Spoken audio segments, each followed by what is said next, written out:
Hello dear students, मेरे प्यारे बच्चों, क्लास 11th।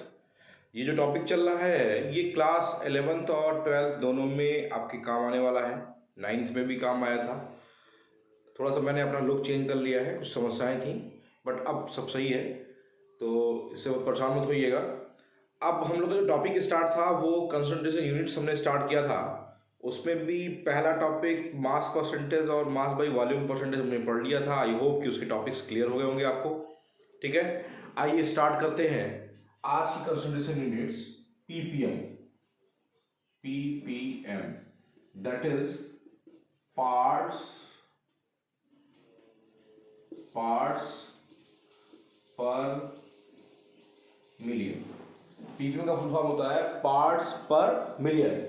अब पार्ट्स पर मिलियन में अगर देखा जाए तो पीपीएम क्या होता है, मैंने पहले ही बताया था कि पीपीएम का यूज जो होता है वो पोल्यूशन यूनिट में करते हैं।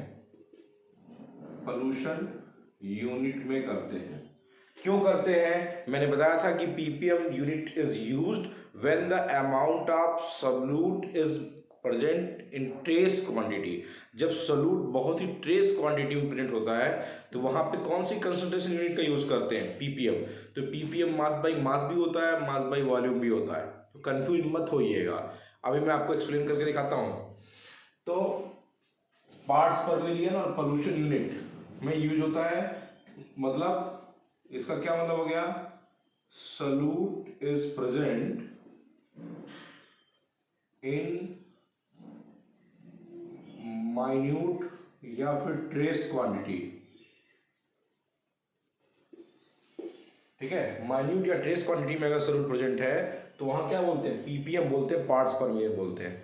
पीपीएम होता क्या है, पीपीएम को अगर सिग्निफाई करें तो पोल्यूशन यूनिट में क्यों करते हैं, क्लियर हो गया। इसका एग्जांपल याद करिए, मैंने बताया सी वाटर में अगर एक बैरल आयल गिर जाए तो अकॉर्डिंग टू सॉल्वेंट वहां पे सॉल्यूट बहुत कम क्वांटिटी में है, तो वहां क्या यूज करेंगे, पीपीएम। जैसे एयर में इम्प्योरिटी की बात करते हैं तो वहां पीपीएम की बात करते हैं, इतना पीपीएम CO2 है। तो क्या मतलब होता है देखते हैं।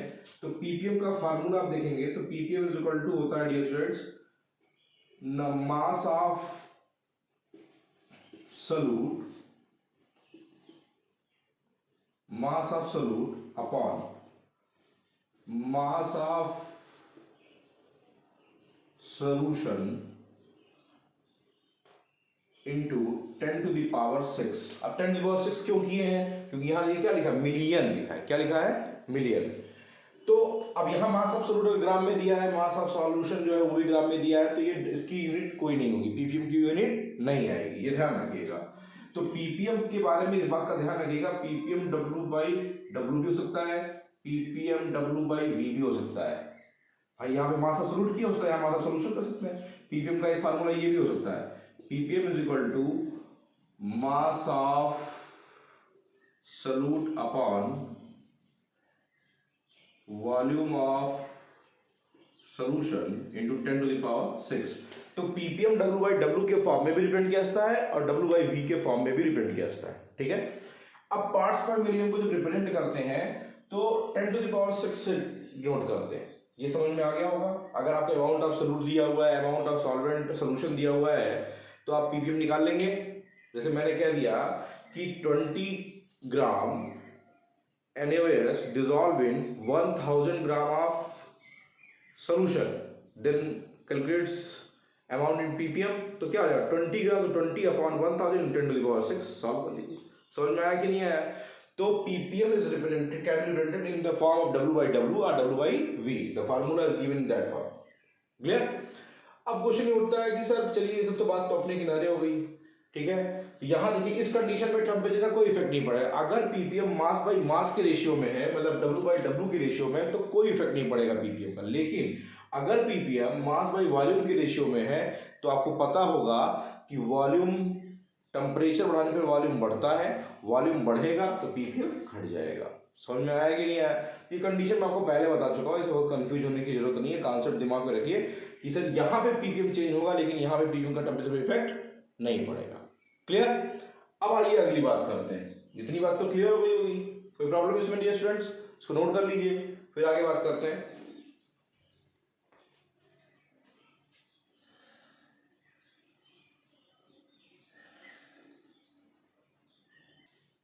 अभी पीपीएम के बारे में मैंने बताया आपको, तो पीपीएम क्या होता है ये क्लियर हो गया होगा। पीपीएम का यूज कहाँ करते हैं, पीपीएम किस फॉर्म में रिप्रेजेंट किया जाता है, ये तीनों पॉइंट क्लियर। अच्छा कहीं लिखा हुआ है मान लीजिए कि 5 ppm CO2, इससे क्या समझेंगे आप, कहीं ऐसे लिखा हुआ एग्जाम्पल तो क्या लिखेंगे, इसका मतलब हो जाएगा कि 5 ग्राम CO2 is present in 10 to the power 6 gram of solution. मतलब जब भी आपसे पीपीएम दिया है तो वहां दो चीजें दिया है स्टूडेंट्स, क्या, मास ऑफ सॉल्यूट दे रखा है, क्या दे रखा है, मास ऑफ सॉल्यूट। दूसरा क्या दे रखा है, 10 to the 6 gram of solution, तो मतलब मास ऑफ सॉल्यूशन दे रखा है।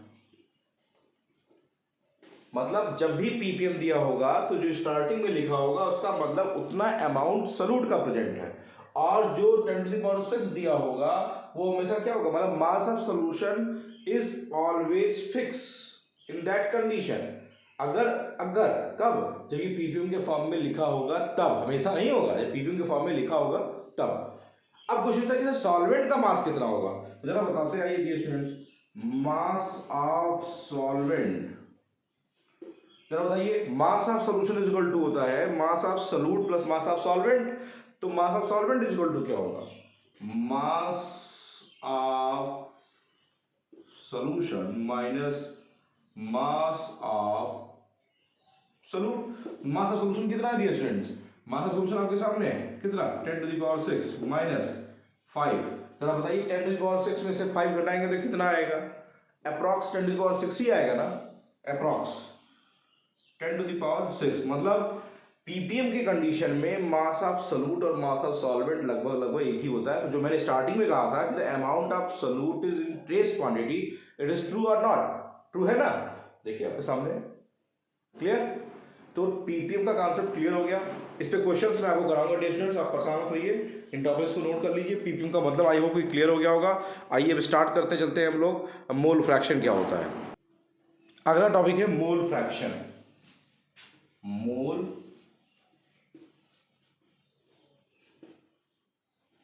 नाम ही से क्लियर है, फ्रैक्शन, मोल फ्रैक्शन, मतलब the ratio of moles is known as mole fraction. यही तो सिंपल सी बात है, the ratio of mole is known as mole fraction. तो आइए मोल फ्रैक्शन देखते हैं। मान लीजिए कोई एक सोल्यूशन है, सॉल्यूट और सॉल्वेंट, इसमें ए और बी है। देखिए एक चीज और बताने जा रहा हूं, अगर कोई सोल्यूशन ऐसा है जिसमें कि सिर्फ दो कंपोनेंट हैं तो उसको बाइनरी सोल्यूशन कहते हैं। क्या बोलते हैं, बाइनरी। हो सकता है इसी में मैंने ए सॉल्वेंट में बी और सी मिलाया होता तो इसको टर्नरी सोल्यूशन कहते हैं। चार कंपोनेंट होते तो क्वाटरनरी सोल्यूशन कहते हैं, पांच कंपोनेंट होते तो पेंटरनरी सोल्यूशन कहते हैं। तो कंफ्यूज मत होइएगा। जनरली हमारे सिलेबस में, चाहे 11th में चाहे 12th में, हम जनरली बार बार केवल एक ही पढ़ेंगे, दैट इज बाइनरी सोल्यूशन। किसके बारे में पढ़ेंगे, बाइनरी सोल्यूशन। तो मैं बाइनरी सोल्यूशन के बारे में पढ़ रहा हूँ। तो ये ए बी कंपोनेंट है, ठीक है। अब इस ए बी कंपोनेंट में अगर मुझे, मैंने आपको बताया था कि मोल फ्रैक्शन को किससे रिप्रेजेंट करते हैं, चाई से। मोल fraction is represented in the form of चाई, CHI, इसको चाई पढ़ते हैं, ठीक है। तो मोल फ्रैक्शन ऑफ ए और ये हो जाएगा मोल फ्रैक्शन ऑफ बी।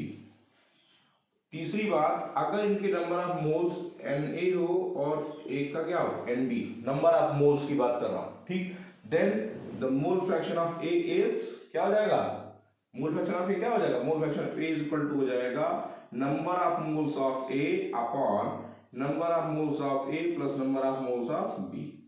ऐसी mole fraction of B equal to क्या हो जाएगा, mole fraction of B equal to हो जाएगा number of moles of B upon number of moles of A plus number of moles of B. मतलब mole fraction is equal to क्या होता है, number of moles of that component upon total number of moles. ये तो हुआ भाई, total number of moles नहीं हुआ, Na plus Nb, total number of moles हुआ कि नहीं हुआ। तो ऊपर भी मोल नीचे भी मोल, तो क्या हो गया, क्या हो गया, नो यूनिट। मतलब mole fraction has no unit. क्यों यूनिट नहीं होगी, मोल अपॉन मोल कैंसिल हो जाएगा। अगला पॉइंट, टेम्परेचर का क्या इफेक्ट पड़ता है, तो भैया टेम्परेचर वॉल्यूम के रिस्पेक्ट में चेंज होता है, मास के रिस्पेक्ट में, मोल के रिस्पेक्ट में कभी नहीं चेंज होता। तो यहां देखिए ऊपर नीचे सब मोल है, मतलब temperature has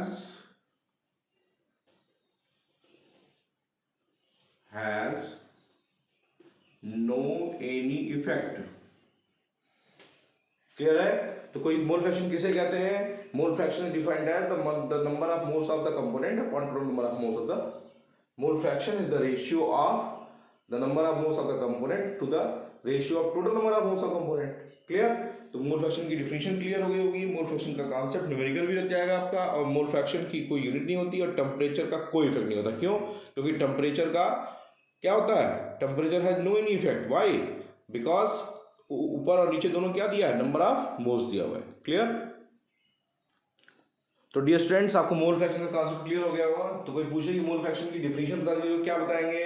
the mole fraction of a particular component of solution is the ratio of the number of moles of component to the total number of moles of component present in the solution. ये तो बताया हूं, that component upon total number of moles of component. Clear? ये सारे points clear हो गए। अब इस पे एक आध क्वेश्चन देख लेते हैं। आइए,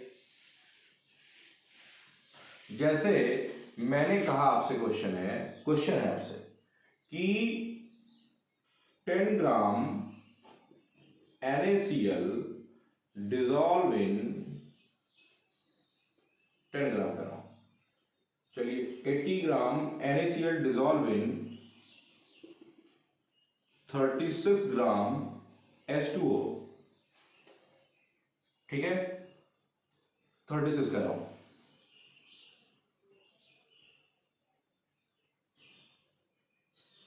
90 ग्राम ऑफ H2O।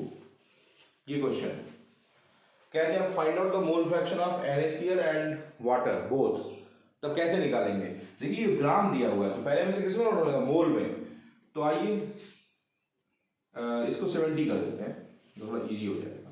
ठीक है, 70 का 71 कर देते हैं। ठीक है, तो 71 ग्राम ऑफ NaCl है, तो मोल्स ऑफ NaCl क्या हो जाएगा dear students? Moles of NaCl हो जाएगा mass of NaCl upon NaCl का क्या? NaCl का मोलर मास। तो NaCl का सोडियम का 23 होता है और इसका होता है कितना? अप्रॉक्स 58। तो 58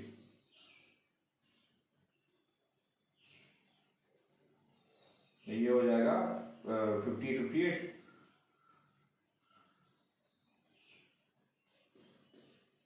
चलिए इसको करते हैं 117 ग्राम और इसको करते हैं 180 ग्राम।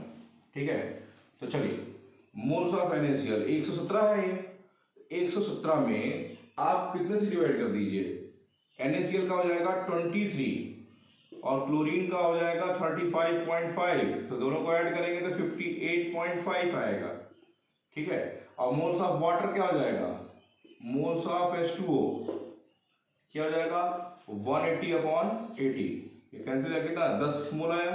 इसको काटेंगे कितना आएगा? 2 मोल आएगा। तो मोल फ्रैक्शन ऑफ NaCl क्या हो जाएगा डियर स्टूडेंट्स?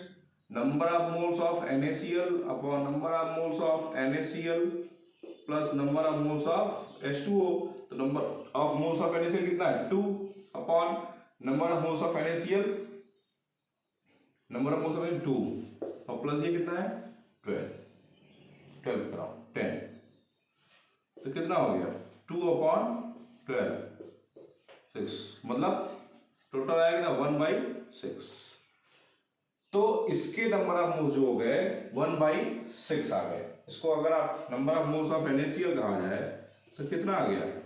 NaCl आ गया 1/6। ठीक है, कोई दिक्कत?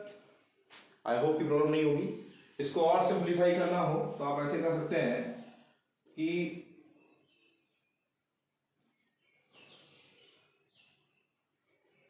इसको और सिंप्लीफाई करना हो तो 1/6 है, तो अप्रॉक्स जो आ जाएगा वो आ जाएगा, अप्रॉक्स वैल्यू जो आनी है तो इसको आप अप्रॉक्सीमेटली लिख सकते हैं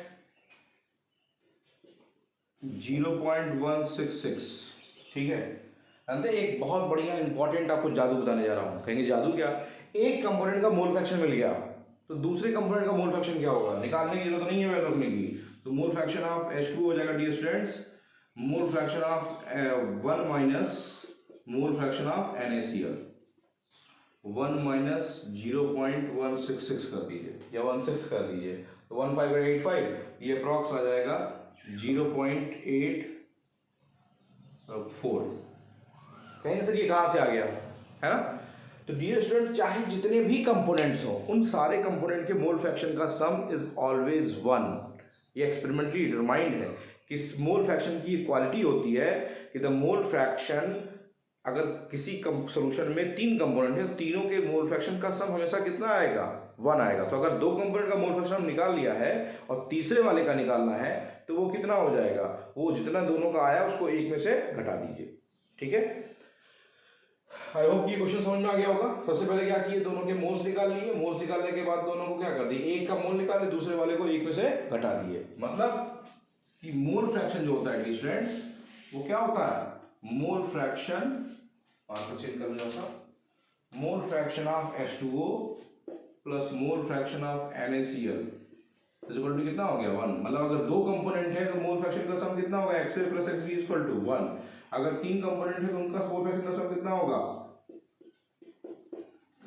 आपको क्वेश्चन आ रहा है ना मैं कैसे सर, तो आइए देखते हैं। XA इक्वल टू क्या हो जाएगा students? Na upon Na plus Nb plus यहाँ पे क्या हो जाएगा? Nb upon Na plus Nb plus यहाँ पे क्या हो जाएगा?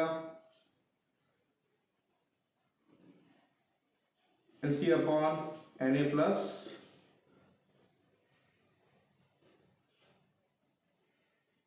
यहाँ लिखिए Na plus Nb plus Nc, यहाँ हो जाएगा Nc, तीनों कंपोनेंट है ना, Na plus Nb plus Nc, और यहाँ भी क्या हो जाएगा?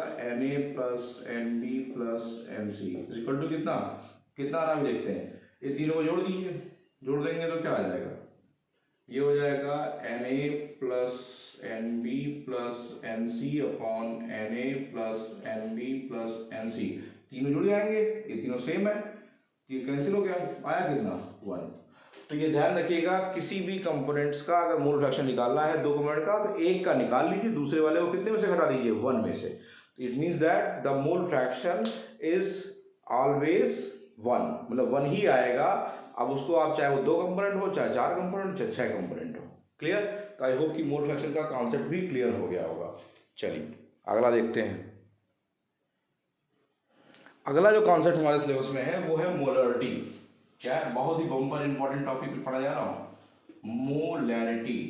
मोलरिटी का मतलब ये स्टूडेंट्स होता है कैपिटल M। क्या होता है? Capital. And molarity is defined as, molarity क्या होती है? Number of moles of solute upon volume of solution in litre. ये ध्यान रखिएगा, molarity is defined at the number of moles of solute dissolve in volume of solution in litre. किसमें? Litre में। इसको और सिंपलीफाई करते हैं, number of moles of solute, number of moles of solute तो ठीक है, number of moles of solute upon volume of solution in litre की जगह मान लीजिए वॉल्यूम ml में दिया है, तब volume of solution in ml दे रखा है, तब क्या करेंगे कि यहाँ कितने से मल्टीप्लाई कर देंगे? 1000 से। तो अगर लीटर दिया है तो ऊपर वाला फार्मूला, अगर वॉल्यूम ml में दिया है कि इतने ml में डिसॉल्व है तो कौन सा फार्मूला? नीचे वाला फार्मूला। कोई प्रॉब्लम बताइए डियर स्टूडेंट्स? आई होप कि आपको प्रॉब्लम इसमें नहीं होगी। मोलरिटी किसे कहते हैं? मोलरिटी इज डिफाइंड एज, लिख लीजिए डेफिनेशन, मैं बोल देता हूं, molarity is defined as, molarity is defined as the number of moles of solute dissolved per liter of solution at a particular temperature is called molarity of the solution at that temperature. क्या? The molarity of a solution is defined as the number of moles of solute dissolved in, इसको 1 मान लेते हैं, per liter volume of the solution at a particular temperature। यहाँ पे temperature बार बार mark करिएगा क्यों कह रहा हूँ, क्योंकि देखिए वॉल्यूम है तो टेम्परेचर के साथ वेरी करेगा, तो मोलरिटी किसी पर्टिकुलर टेम्परेचर पे ही सेम होगी, अदरवाइज टेम्परेचर चेंज करेंगे तो मोलरिटी चेंज हो जाएगी। इसीलिए डिफिनीशन में at a particular temperature word जरूर यूज करिएगा, क्योंकि टेम्परेचर के साथ वॉल्यूम चेंज होता है। तो डिफिनीशन क्या हो जाएगी, the molarity is defined as of a solution is defined as the number of moles of solute dissolve in per litre of solution at a particular temperature. Clear. इसको थोड़ा सा break करते हैं। नंबर ऑफ मोल्स को क्या कहते हैं, mass upon molar mass. तो number of moles is known as, एक तो फार्मूला ये जनरली आप रामबाण है, हमेशा आप यूज करेंगे, ये भी यूज करेंगे, जनरली यही यूज होगा क्योंकि एमएल में ही सॉल्यूशन दिया होगा तो आपको वहां चेंज करना पड़ेगा। लेकिन number of moles of solute, number of moles of solute को आप लिख सकते हैं मास ऑफ सॉल्यूट अपॉन, और क्या लिख सकते हैं मोल को, मास अपॉन मोलर मास, या फिर उसी को बोलते हैं एटॉमिक मास भी बोलते हैं। कभी एटम दिया होगा तो एटॉमिक मास होगा। Absolute multiplied by volume of solution in litre. तो ये भी मोलरिटी का फार्मूला होता है भाई। कभी कभी क्या होता है कि डायरेक्ट नंबर ऑफ मोल्स देता है तो बहुत अच्छी बात है, लेकिन कभी कभी कहता नहीं 5 ग्राम ऑफ सॉल्यूट, तब क्या करेंगे, तो पहले मोल्स निकालना पड़ेगा, पहले मोल्स निकालेंगे फिर वॉल्यूम रखेंगे तब जाकर के ये आएगा। तो मोलरिटी क्या होती है, आई होप कि आप समझ गए होंगे, the amount of solute dissolve in per litre of solution, volume of solution at a particular temperature. Clear है, कोई प्रॉब्लम। चलिए इसकी यूनिट तो आपको क्लियर ही हो गई होगी। इसकी यूनिट क्या है, जल्दी बताइए।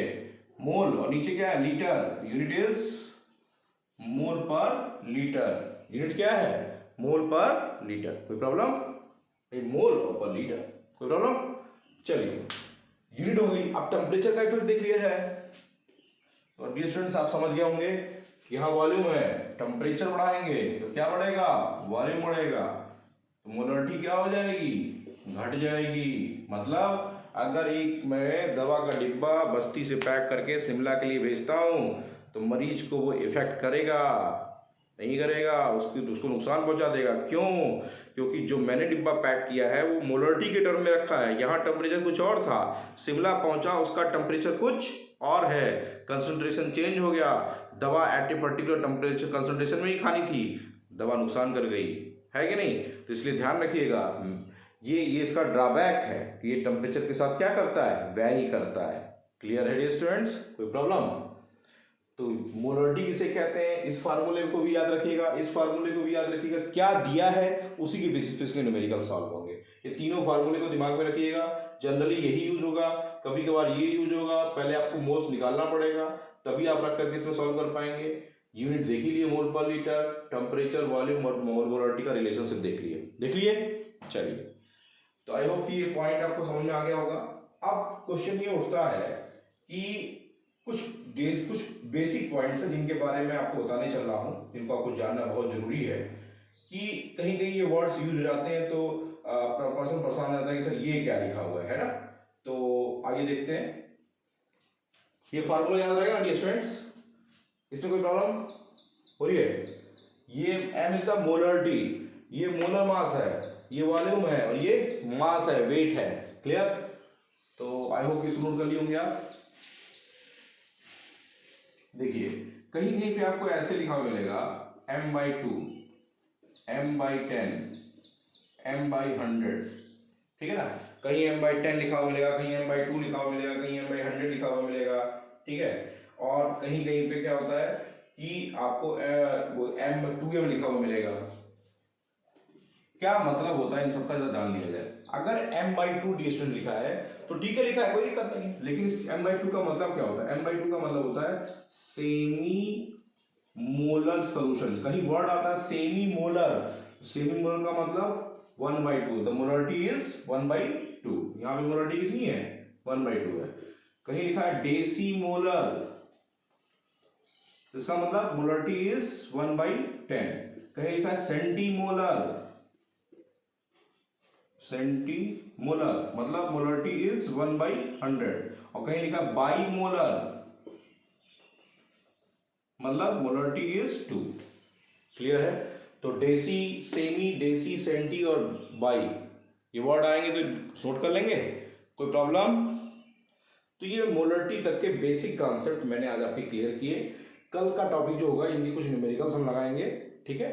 तो इनको सॉल्व करते हैं स्टूडेंट्स, इनको सही से कॉपी में नोट कर लीजिएगा टॉपिक सारे।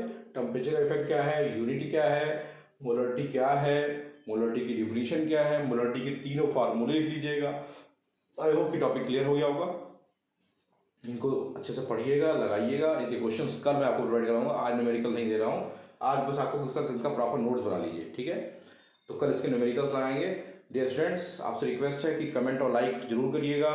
आज मैंने ये सोचा था कि आपको और वीडियो पढ़ाऊंगा, लेकिन आज के लिए सिर्फ इतना ही। आज इतना पढ़ लीजिए, फिर कल हम लोग टॉपिक पढ़ेंगे, ठीक है? Thank you.